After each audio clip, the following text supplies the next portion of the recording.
Сәлем достар, сіздермен Айткүл Затулаева. Бүгін Instagram парақшасын әрлейтін боламыз. Парақша бізде екіге бөлінеді: жеке парақша және бизнес парақша болып. Мендегі қазір тұрған бизнес парақша. Енді осыны қалай ауыстыру керектігін қазір сіздерге көрсететін боламын. Ол үшін біз настройканы басамыз. Настройканың ішінде аккаунт деген болады, соны басып, ең астында төмен жақта сменить тип аккаунта болады.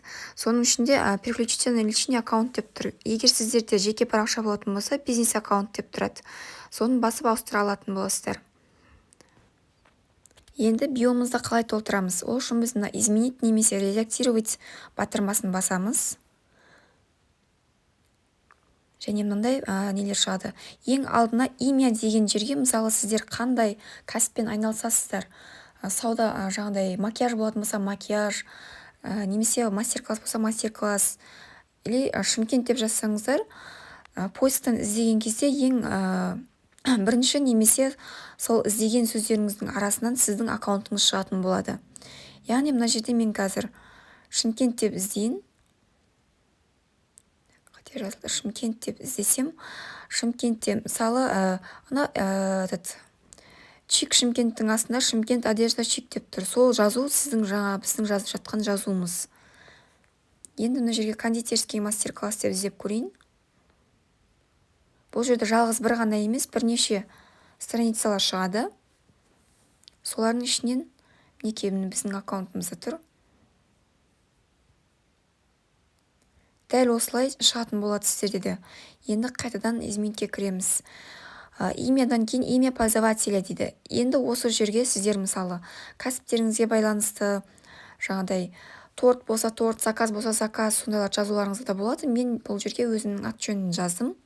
Ол өздеріңіздің қалауларыңызша, бірақ барынша сан жазбауға тырысыңыздар, өйткені адамдар санды жаттап қалуы, естеріне сақтап қалуы өте қиын болады. Одан кейінгісі бізде сайт. Сайт дегеніміз бұл бізде биода тұратын көк жазу, және оның үстінен басып өтіп кетуге болады. Оны қалай жасаймыз? Ол үшін біз Яндекске немесе Гуглға кіріп, конструктор ссылок деп жазадымыз. Конструктор ссылок деп іздесек, мынандай көк жазу шығады. Көк болмаса, жаңа қара жазулар конструктор ссылок WhatsApp деп тұр астында. Соның үстінен бассақ, дәл мынандай болып шығады. Енді осыны X-тарымыздың бәрін өшіріп тастап, өз номерімізді жазамыз. Бірақ міндетті түрде 7-ден бастаймыз, ешқандай 8 жазуға болмайды.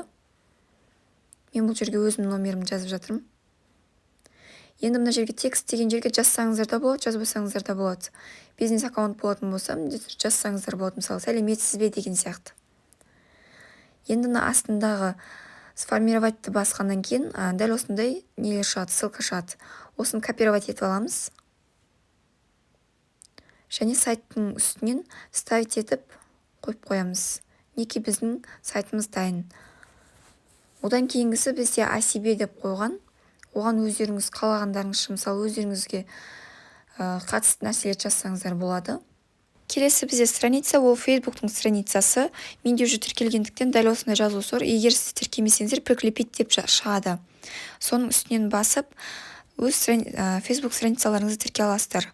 Одан кейінгі бізде категория. Категорияда именно сіз қай бағытта, қандай аудиторияға не қыласыз, соны жазасыз. Менде мысалы личный блог, если блогер немесе жаңа товар услуга болатын болса, өзіңіз таңдайсыз. Енді одан кейінгісі бізде способ связи. Ол дегеніміз біздің жаңағы біріктірген Facebooktағы парақшамызға постымыз, жаңағы сторисіміз барлығы шығып тұру үшін мына жердегі галочканы басамыз. Сосын неке ары қарай дальше жалғастыра береміз. Маған ол қажет емес, сондықтан мен оны басқан жоқпын. Сосын бізде показ в профиле деп тұр. Ол жерде жаңағы біздің личный блог немесе блогер дегеніміз көрінбеу, осы жерден белгілейсіздер. Одан кейін личный информация деп тұр. Бұнда мына жерге электронный почта номерлеріңізді, туған күндеріңізді жазып белгілеп кетесіздер. Мінекей барлығын жасап алдық. Енді готово деп, міне осылай біздің биомыз жазылады. Енді мына астындағы көк работа, ученицы отзывы деген, ол бізде актуальный. Сізде жоқ болса добавитпен кіруге болады. Бизнес аккаунттың бір жақсы жері статистикаңызды көре аласыз. Яғни статистиканы басатын болсаңыз, бүкіл жаңа охватыңыз, лайк, комментарий, жаңағы подписчик қанша болды, проценті қанша болды, соның барлығын көруге болады. Осылай біз өзіміз туралы барлық ақпараттарды біліп отыра аламыз. Видеом сіздерге қызық болған болса, подписка жасап, қоңыраушаны басуды ұмытып кетпеңіздер. Лайк басып, комментарийға өз ойларыңызбен бөлісе кетіңіздер. Келесі қызықты видеолармен кездескенше сау саламатта болыңыздар.